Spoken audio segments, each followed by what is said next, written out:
Hi అందరికీ, welcome to work from home channel అండి. ఈరోజు మన వీడియో వచ్చేసి గార్డెనింగు ప్లస్ వంటలు అన్నీ కలిపి ఒక బ్లాగ్ అయితే చేశానండి. వీడియో మొత్తం అయితే ఎక్కడ స్కిప్ చేయకుండా చూడండి, చాలా ఇంట్రెస్టింగ్ అయితే ఉంటుంది. చూడండి, వీడియోలోకి అయితే వెళ్ళిపోదాము. ఇది వచ్చి మన గార్డెనింగ్ అండి. తోటకూర విత్తనాలు అయితే పెట్టాము కదా, తోటకూర అయితే చాలా వచ్చేసిందండి. నెల్లూరులో అయితే ఎక్కువగా వర్షాలు అయితే పడుతున్నాయి. మనం కొంచెము మన ఇంట్లో కోసుకుంటే తోటకూర అంతా ముదిరిపోతుందని చెప్పేసి ఇవాళ మొత్తం అయితే కోసేస్తున్నాము. అందరికి తలారొంతి ఇచ్చేయాలని నిర్ణయించుకున్నామండి. అందుకని మొత్తం కోసేసాము. చూడండి ఎంత తోటకూర వచ్చిందో. ఇంకా వర్షాలకైతే పాడైపోద్దని అయితే తోటకూర అయితే కోసేసాము. వాటితో పాటు బీరకాయలు కూడా కోస్తున్నామండి. వర్షం అయితే పెద్దదిగా వస్తూ ఉంది. 2-3 రోజులు అయితే వర్షాలు అయితే ఎక్కువగా ఉంటాయని చెప్తున్నారు కదా. ఇంకా మళ్ళీ తోటలోకి రావడానికి కుదరదో మళ్ళీ తోటలోకి వచ్చేతలకి వేడ పాసిపోతాయో అని కుళ్ళిపోతాయో అని చెప్పేసి ఇప్పటికే చాలా పిందెలు అయితే పోయాయండి, పాడైపోయినాయి. అందుకనైతే ఈ విధంగా అయితే అన్నింటినైతే కోసేస్తున్నామండి. ఎతికి చూడండి, చాలా బీరకాయలు అయితే ఉన్నాయి. అన్నిటిని నీట్గా అయితే కనుక్కొని కోసేసాము.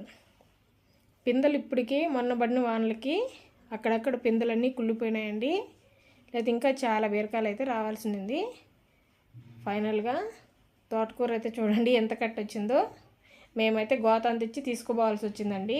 కవర్లకు సరిపోలేదు. చాలా తోటకైతే వచ్చింది. బెండెత్తనాలు పెట్టాం కదండి, ఆ మొలకలు అయితే ఇంత వచ్చున్నాయి. ఇవి వచ్చి గోగులండి. ఇంకెక్కడన్నా ఒకటి అరా ఉంటే వాటిని కూడా కోసేస్తూ ఉన్నాం. ఇట్లాగా బొప్పాయి విత్తనాలు పెట్టాం, గుర్తుందా అండి? బొప్పాయి చెట్లు అయితే వచ్చేస్తున్నాయి. ఇక్కడైతే నల్లేరు చెట్టు, గనిసగడ్డి చెట్టు అవి వేసాం కదండి. వాటి మీద అయితే బేరు విత్తనాలు అయితే బేరు చెట్లు అయితే అల్లుకునేసాయి. నల్లేరు చెట్టుని వాటితో పాటు గనిస చెట్టుని అన్నిటినీ తప్పించి బీరకాయలు అయితే నిదానంగా కోస్తూ ఉన్నాము. చూడండి, ఒక్కొక్క బీరకాయ ఎంత లావున వచ్చాయో. చాలా పెద్దగా పెరిగాయండి, బాగా పుష్టిగా పెరిగాయి కాయలన్నీ. దోస చెట్లు కూడా వానలకి ఆల్మోస్ట్ ఒక 10 పిందెల దాకా కుళ్ళిపోయినాయి. ఒక కాయ అయితే వచ్చిందండి బాగా. అవైతే బీరకాయలు. ఇది ఒక్క దోసకాయ వచ్చింది కదండి, ఆ ఒక్క దోసకాయని కూడా కోసేసాము, ఎక్కడ కుళ్ళిపోతాయని చెప్పేసి.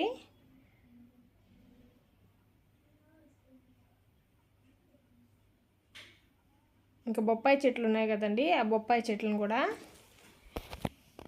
వర్షాలు బాగా బతికిపోతాయని చెప్పేసి అవి ఒక్కొక్క దాంట్లో 10, 5 అట్లా మొలుస్తున్నాయి కదా, వాటిని కూడా పీకి ఈ విధంగా అయితే అక్కడొకటి అయితే వేస్తూ ఉన్నాము. ఈ వర్షాలు బాగా బతుకుతాయని.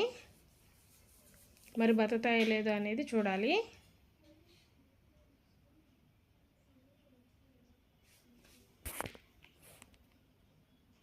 చాలా మొక్కలు అయితే వచ్చాయండి, బొప్పాయి మొక్కలు. వాటిని అయితే మన గార్డెన్లో అక్కడొకటి అయితే నాటేసాము.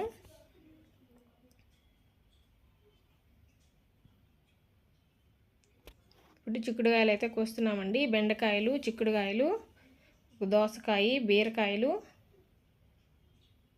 మామిడి చెట్టుకైతే మామిడికాయలు ఉన్నాయండి. మామిడికాయలు, వంకాయలు అన్నీ కోసుకొని వచ్చామండి. మన ఇంట్లోకి సరిపడా కూరగాయలు అయితే వస్తున్నాయండి. అసలు కూరగాయలు కొనే అవసరమే పడటం లేదు. మనతో పాటుగా ఇంకో 4గురికి కూడా మనం ఇవ్వగలుగుతున్నాము. అన్ని కూరగాయలు అయితే మనకు పండుతున్నాయి. మనకు కొంచెం సేపు వాటిల్లో చెట్లలో ఉన్నట్టు ఉంటుంది. మనమేం పెద్దగా శ్రమ పడాల్సిన అవసరం లేదు.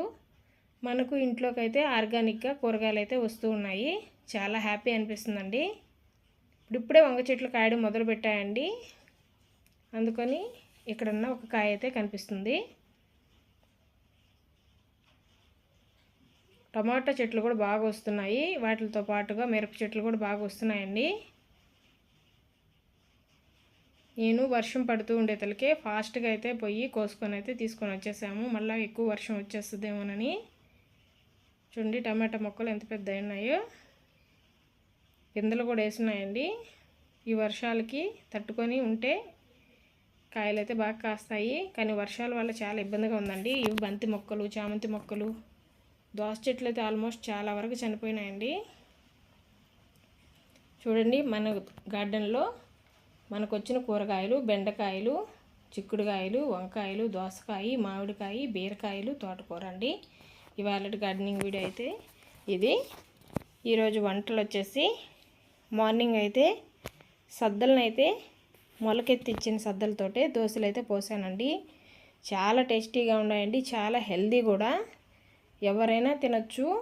చాలా హెల్దీ రెసిపీ. ఒక్కసారి ట్రై చేశారంటే ఆ టేస్ట్కి మళ్ళా చేసుకుంటారండి. అంత టేస్ట్గా, అంత స్మూత్గా, స్పాంజీ లాగా ఉన్నాయండి దోశలు అయితే. అప్పటికప్పుడు ప్రిపేర్ చేసుకోవచ్చు. దీన్ని ముందుగా ఏం ప్రిపేర్ చేసుకోవాల్సిన అవసరం ఏమీ లేదు. సద్దలు తీసుకున్నాం కదండి, ఒక 2 పెద్ద సైజు ఆనియన్స్ అయితే తీసుకున్నాను, ఎర్రగడ్డలు. అట్లాగే ఒక 5 పచ్చిమిర్చిని అయితే ఇలా చుంచి వేసుకున్నాను. వీటిలన్నిటిని అయితే మనము మెత్తగా మిక్సీ పట్టేసుకోండి. మనకు చాలా టేస్టీగా ఉండే దోశలు అయితే రెడీ అయిపోతాయి. ఇప్పుడైతే నేను వీటిని మిక్సీ పట్టేసుకుంటున్నాను. మిక్సీ పట్టేసుకున్న పిండిని అయితే ఇప్పుడు బౌల్లోకి అయితే తీసేసుకుందామండి. ఈ విధంగా అయితే మెత్తగా మిక్సీ పట్టుకోండి. అప్పుడే దోశలు అనేది స్మూత్గా స్పాంజీ లాగా దోశలు అయితే వస్తాయండి. ఇంక ఇట్లా ఏం కలపాల్సిన అవసరం లేదు. ఆల్రెడీ మనము ఆనియన్స్ పచ్చిమిర్చి వేసేస్తాం కాబట్టి ఇంకా పెనం పెట్టుకొని దోశలు వేసేసుకోవడమేనండి. ఇదేం పులవాల్సిన అవసరం లేదు. పులిసిన దోశపిండి కంటే కూడా ఇది చాలా హెల్దీ అయిన రెసిపీ అండి. తప్పకుండా అయితే అందరూ ట్రై చేయండి. అందరూ చాలా ఇష్టంగా తింటారు, చాలా టేస్టీగా ఉంటాయి. మీరు ఒక్కసారి చేశారంటే మరలా చేసుకొని తింటారండి, అంత టేస్టీగా ఉంటాయి. తప్పకుండా అయితే ట్రై చేసి ఎలా వచ్చాయో నాకు కామెంట్ చేయండి.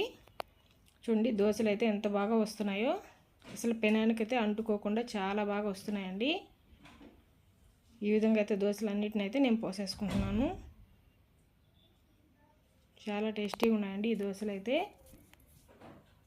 ఇది అల్లం చట్నీ కానీ, కొబ్బరి చట్నీ కానీ, ఇవి ఇట్లాగా తిన్నా కానీ చాలా టేస్టీగా ఉంటాయి. అయితే మేమైతే ఎర్రగారంతో అయితే తిన్నామండి. చాలా టేస్టీ అనిపించాయి దోశలు అయితే. ఈరోజు వంటలు వచ్చేసి మటన్ అయితే తెచ్చారండి మా వారు. మటను తలకాయ మాంసము, దాన్ని అయితే వండుతున్నాను. మీరు మరలా కామెంట్ పెట్టబాకండి, అక్క కార్తీక మాసం కదా మీరు మటన్ అయితే తింటున్నారా అని. కార్తీక మాసం అంటే ఇంట్లో ఉండే పెద్దవాళ్ళు, పిల్లలు ఎవరు పాటించరు కదండి. ఆడవాళ్ళ వరకే పాటిస్తారు. మీ ఇళ్ళలో ఎలా పాటిస్తారు ఏందనేది కామెంట్ చేయండి. మా ఇంట్లో అయితే నా వరకు అయితే నేను పాటిస్తానండి. ఇంకా పెద్దవాళ్ళ కోసం, పిల్లల కోసం అయితే నాన్ వెజ్ అయితే వండుతాము. ఒక సాటర్డే, ఫ్రైడే తప్పితే వీక్ అంతా అయితే మేము నాన్ వెజ్ అయితే వండుకుంటామండి. నేను మాత్రం ఈ మంత్ అంతా అయితే నాన్ వెజ్ లేకుండా తినకుండా ఉంటాను. ఇంకా మనం ఉన్నామని మన ఇంట్లో వాళ్ళందరినీ కూడా ఉండమంటే ఉండరు కదండి. ఇంకా నా కోసం అయితే సాంబార్ అయితే తయారు చేసుకుంటున్నానండి. పప్పు కూడా పెట్టేస్తానండి. పప్పు ఉడికిపోతుంది, రైస్ కూడా ఉడికిపోతుంది. ఒక పక్క మటన్ కర్రీ ఉడికిపోతుంది, పప్పు ఉడికిపోయింది ఆల్మోస్ట్. అట్లాగే సాంబార్కి అయితే నేను పోపు పెట్టేసుకుంటున్నాను. ఆనియన్స్ అయితే వేయించేసుకున్నానండి. ఆనియన్స్ బాగా వేగిన తర్వాత టమాటోస్ అయితే వేసేసుకున్నాను. టమాటాలు ఆనియన్ కొంచెం మగ్గాలండి. ఈ మగ్గేతలకి కొరవ ముక్కలు కూడా కట్ చేసుకొని పెట్టుకున్నాము. ఇప్పుడు కరివేపాకు కూడా వేసేసుకుంటున్నాను. కరివేపాకు వేసుకున్న తర్వాత ఇంకా కట్ చేసుకున్న ముక్కలను కూడా వేసేసుకుంటున్నాను. ముక్కలకు సరిపడా సాల్ట్ వేసుకుంటున్నానండి. అలాగే కారము, పసుపు అన్నీ వేసేసుకుంటున్నాను. అన్నీ వేసుకొని బాగా ఒకసారి కలుపుకోవాలి. కలుపుకున్న తర్వాత మూత పెట్టి కొంచెం సేపు మగ్గనిచ్చి తర్వాత మనం కట్ చేసి పెట్టుకున్న ముక్కలను కూడా వేసుకోవాలి. ఒక పక్క అయితే మటన్ తలకాయ మాంసం అయితే ఉడికిపోయిందండి. ఇప్పుడు మనం కట్ చేసి పెట్టుకున్న మునక్కాయ ముక్కలు, దోసకాయ ముక్కలు అన్నీ మన తోటలో పడినట్టేనండి. ఒక దోసకాయ ఉండింది కదా, ఆ దోసకాయ వేసేసి మన చెట్టుకు కాసిన మునక్కాయలు, వాటితో పాటు మన చెట్టుకు కాసిన బెండకాయలు అన్నీ మన చెట్టుకు కాసినట్టేనండి. మనం పండించుకున్నటి మనం తింటుంటే చాలా హ్యాపీగా అనిపిస్తుంది. ఇప్పుడు ఆ ముక్కలన్నీ ఉడికేదానికి ఒక 1/2 లీటర్ వాటర్ అయితే పోసేసి కొరవ ముక్కలు కూడా కట్ చేసుకొని వచ్చేసానండి. వంకాయ ముక్కల్ని అన్నిటినీ. ఇప్పుడు బెండకాయ ముక్కలు కూడా వేస్తున్నాను. మనకు కాసినటి కాబట్టి మన ఇంట్లో చాలా ఉన్నాయి కాబట్టి మరి ఇన్ని ముక్కలు అయితే వేసుకుంటున్నామండి. అదే మనం కొనుక్కొని వచ్చుకుంటే ఒక 2, 3, 4 వేసుకుంటాము. ఎక్కువ బెండకాయలు వేసి సాంబార్ అయితే చేస్తున్నాను. చాలా టేస్టీగా ఉంటుందండి బెండకాయ ఎక్కువ వేసి సాంబార్ చేసుకుంటే. అన్ని ముక్కల్ని బాగా కలిసేలాగా ఉప్పు, పసుపు, కారం బాగా పట్టేలాగా కలుపుకొని 1/2 లీటర్ వాటర్లో ఉడికేటట్టుగా మీడియం ఫ్లేమ్లో పెట్టి మూత పెట్టి పెట్టేశాను. మటన్ కూడా తలకాయ మాంసం కూడా ఉడికిపోయిందండి. ఇప్పుడు తలకాయ మాంసానికి మసాలా ప్రిపేర్ చేసుకోవాలి. ఈ ముక్కలు ఉడికే లోపల ఈ ముక్కలకైతే చింతపండు పులుసు అయితే పోసుకుందాం. చిన్న సైజు నిమ్మకాయ సైజు అంత చింతపండుని తీసుకొని బాగా పిసుక్కొని పిప్పిని తీసేసి రసం అయితే పోసేసుకుంటున్నాను.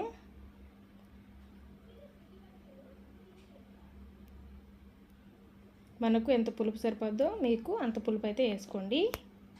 నేను టమాటాలు ఎక్కువ వేసాను కాబట్టి కొంచెం పులుపు తక్కువే పడుతుంది నాకు. మూత పెట్టి మగ్గనివ్వాలి. మగ్గనిచ్చిన తర్వాత ఇప్పుడైతే మూత తీసి చూస్తే ఇలా ఉందండి సాంబార్ అయితే. ఒక పక్కనైతే బాండ్లో పెట్టేసి తలకాయ మోసానికైతే నేను మసాలా అయితే ప్రిపేర్ చేసుకుంటున్నాను. అన్నీ బాగా వేగిన తర్వాత ఆనియన్స్ అన్నీ వేగిన తర్వాత మనం మటన్ అయితే దాంట్లో పోసుకోవాలి. ఈ లోపల పప్పునైతే ఎనుపుకొని సాంబార్లో అయితే పోసేసుకున్నాను. మనకు కావాల్సిన వాటర్ అయితే పోసేసుకొని ఇప్పుడు మనం సాంబార్ పోగొట్టు వేసేసి మనకు ఇప్పుడు ఉప్పు కారం ఏం తక్కువైనా వేసేసుకొని ఒక 5 నిమిషాలు 10 నిమిషాల పాటు ఉంచేసేసి దించేసుకుంటే సాంబార్ అయితే రెడీ అయిపోతుంది. ఆనియన్స్ బాగా వేగిన తర్వాత ఆనియన్స్ పచ్చిమిర్చి కరివేపాకు బాగా వేగిన తర్వాత దీంట్లో అల్లం తెల్లగడ్డ పేస్ట్ వేసేసుకొని అది కూడా వేగిన తర్వాత మటన్ అయితే పోసేసుకోవాలండి. తర్వాత మనం తయారు చేసి పెట్టుకున్న ధనియాల పౌడర్ వేసుకొని గరం మసాలా పొడి వేసేసుకొని దించేసుకుంటే మటన్ కూడా రెడీ అయిపోతుంది. సాంబారు మటను అన్నీ ఈ విధంగా అయితే నేను రెడీ చేసేసుకున్నాను. చాలా టేస్టీగా ఉన్నాయండి ఇవాళ వంటలు అయితే. చూడండి మటన్ అయితే రెడీ అయిపోయింది. చాలా బాగా కుదిరింది. దీంతో పాటుగా సాంబార్ కూడా రెడీ అయిపోయింది. దీంతో పాటుగా వైట్ రైస్ కూడా రెడీ అయిపోయింది. ఈ వీడియో నచ్చితే లైక్ చేసి సపోర్ట్ చేయండి. Thank you for watching.